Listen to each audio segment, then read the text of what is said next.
കഷ്ടതകൾ നിറഞ്ഞ ജീവിത സാഹചര്യങ്ങൾക്കിടയിലും മിടുമിടുക്കിയായി പഠിച്ചാണ് ഇന്ദുജ ലാബ് ടെക്നീഷ്യനായി ജോലി നേടിയത്.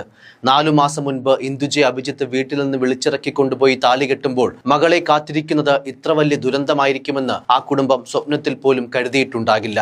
എതിർപ്പുകൾക്കിടയിലും മകളുടെ നല്ല ഭാവിക്കായി അവർ ആത്മാർത്ഥമായി ആഗ്രഹിച്ചിരിക്കണം. പഠനത്തിൽ മിടുമിടുക്കിയായ ഇന്ദുജ ലാബ് ടെക്നീഷ്യൻ കോഴ്സ് പഠിച്ചത് തിരുവനന്തപുരം മെഡിക്കൽ കോളേജിലായിരുന്നു. ആ മെഡിക്കൽ കോളേജിലേക്ക് ഇന്ദുജയുടെ അവസാന യാത്ര ആംബുലൻസിലായിരുന്നു. മെഡിക്കൽ കോളേജിൽ അവളുടെ മൃതദേഹം പോസ്റ്റ്മോർട്ടം ചെയ്തു.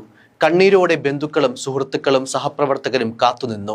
4 മാസമേ ആയുള്ളൂ തിരുവനന്തപുരത്തെ പ്രമുഖ ആയുർവേദ ആശുപത്രിയായ ത്രിവേണിയിൽ ഇന്ദുജ ലാബ് ടെക്നീഷ്യനായിട്ട്. ചുരുങ്ങിയ കാലം കൊണ്ട് തന്നെ സഹപ്രവർത്തകരുടെ പ്രിയങ്കരിയായി. ഓടി നടന്ന കാര്യങ്ങളൊക്കെ കൃത്യമായി ചെയ്തു. ഇടയ്ക്ക് മുഖത്ത് ദുഃഖഭാവം കണ്ടവരുണ്ട്. എന്തുപറ്റിയെന്ന സഹപ്രവർത്തകരുടെ ചോദ്യങ്ങളോട് പുഞ്ചിരിയോടെ മറുപടി പറയാതെ അകൽച്ച കാട്ടി. കുടുംബ പ്രശ്നങ്ങളാകും അതിന് കാരണമെന്ന് ഇന്ന് അവർ കരുതുന്നു. ഗാർഹിക പീഡന ആരോപണങ്ങൾ ശരിവെക്കും വിധം ഇന്ദുജയുടെ ശരീരത്തിൽ മുറിവേറ്റ പാടുകൾ കണ്ടെത്തിയിട്ടുണ്ട്. കണ്ണിന് സമീപത്തും ശരീരത്തിൽ മറ്റു ഭാഗങ്ങളിലും മർദ്ദനമേറ്റതിന് സമാനമായ പാടുകൾ ഉണ്ടെന്ന് ഇൻക്വസ്റ്റിൽ കണ്ടെത്തി. നെടുമങ്ങാട് തഹസീൽദാരുടെ നേതൃത്വത്തിൽ മൃതദേഹത്തിൽ നടന്ന പരിശോധനയിലാണ് മർദ്ദനമേറ്റ പാടുകൾ കണ്ടത്. ഇന്ദുജയുടെ കണ്ണിന് സമീപവും തോളിലുമാണ് പാടുകൾ കണ്ടെത്തിയത്. യുവതിയുടെ ഭർത്താവ് അഭിജിത്ത് ഇപ്പോഴും പോലീസ് കസ്റ്റഡിയിലാണ്. മകളെ ഭർത്താവ് അഭിജിത്ത് കൊന്നു കെട്ടിത്തൂക്കിയതാണെന്നാണ് പിതാവ് ശശിധരൻ കാണിയുടെ ആരോപണം. സംഭവത്തിൽ ദുരൂഹതയുണ്ടെന്നും കൊലപാതകത്തിന് കേസെടുത്ത് അന്വേഷിക്കണമെന്നും ഇന്ദുജയുടെ ബന്ധുക്കളും പറഞ്ഞു.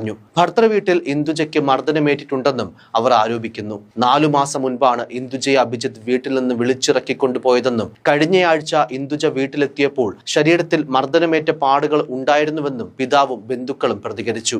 മകളെ അഭിജിത്ത് ഉപദ്രവിച്ച് കെട്ടിത്തൂക്കി എന്നാണ് പിതാവിന്റെ ആരോപണം. കൊലപാതകത്തിന് കേസെടുത്ത് അന്വേഷിക്കണം. പഠിപ്പിച്ച് മകളെ നല്ല രീതിയിലാണ് വളർത്തിയത്. പല വിവാഹാലോചനകളും വന്നിരുന്നു. അഭിജിത്ത് അതെല്ലാം മുടക്കി. വിവാഹം കഴിച്ച് വീട്ടിലെത്തിയിട്ടും അഭിജിത്തിന്റെ അമ്മ അംഗീകരിച്ചിരുന്നില്ല. അവൾക്ക് വീട്ടിൽ സ്ഥാനമില്ലെന്നാണ് പറഞ്ഞത്. അവരെല്ലാം ചേർന്നാണ് മകളെ ഉപദ്രവിച്ചതെന്നും ഇന്ദുജയുടെ പിതാവ് പറഞ്ഞു. ചേച്ചി ഒരിക്കലും ആത്മഹത്യ ചെയ്യില്ലെന്ന് ഇന്ദുജയുടെ സഹോദരൻ ഷിനുവും മാധ്യമങ്ങളോട് പ്രതികരിച്ചു. അഭിജിത്തിന്റെ വീട്ടിലേക്ക് പോയിട്ട് 4 മാസമേ ആയിട്ടുള്ളൂ. ഇത്രയും പ്രശ്നങ്ങൾ ഉണ്ടായിരുന്നെങ്കിൽ വീട്ടിലേക്ക് വിളിച്ചു പറയുമായിരുന്നു. കുടുംബത്തിന് പല കാര്യങ്ങളിലും സംശയമുണ്ട്.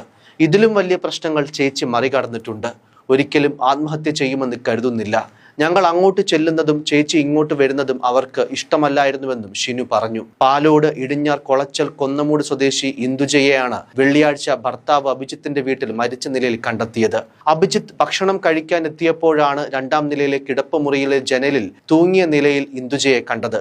ഉടൻ തന്നെ നെടുമങ്ങാട് ജില്ലാ ആശുപത്രിയിലേക്ക് കൊണ്ടുപോയെങ്കിലും മാർഗമധ്യേ മരണം സംഭവിച്ചുവെന്നാണ് പറയുന്നത്. 2 വർഷമായി പ്രണയത്തിലായിരുന്ന ഇന്ദുജയും അഭിജിത്തും 4 മാസം മുൻപാണ് വിവാഹിതരായത്. വീട്ടുകാരുടെ എതിർപ്പ് കാരണം ഇന്ദുജയെ വീട്ടിൽ നിന്ന് വിളിച്ചിറക്കി ക്ഷേത്രത്തിൽ വെച്ച് താലി ചാർത്തി ഒന്നിച്ച് താമസിക്കുകയായിരുന്നു. തിരുവനന്തപുരം മെഡിക്കൽ കോളേജിലെ പഠനത്തിലൂടെ തന്റെ